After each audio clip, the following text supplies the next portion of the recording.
magugulang. We work smart. Dun nga pre sa 10 years na pinakaano natin.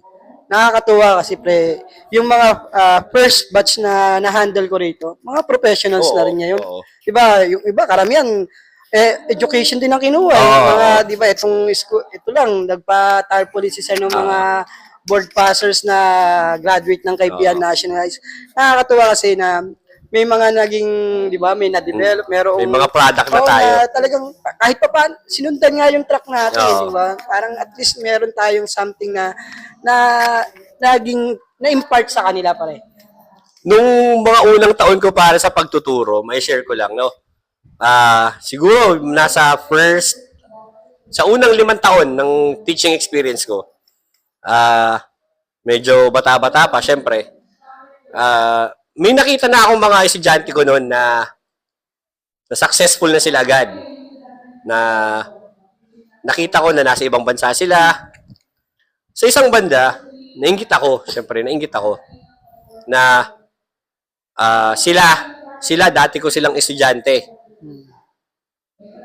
Nandun na sila ngayon. Tapos ako, andito pa rin sa classroom. So medyo nalungkot ako noon. Pero habang tumatagal ako sa pagtuturo,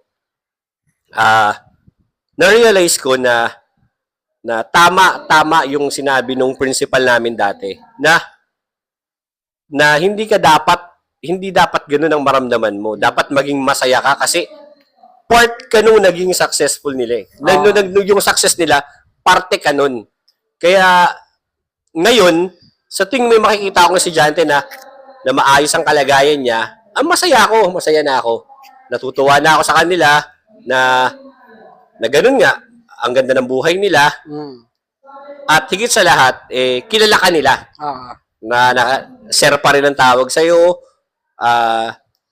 Naaalala pa rin nila kung paano mo sila tinuruan, kung ano-ano yung mga concept na itinuro mo sa kanila.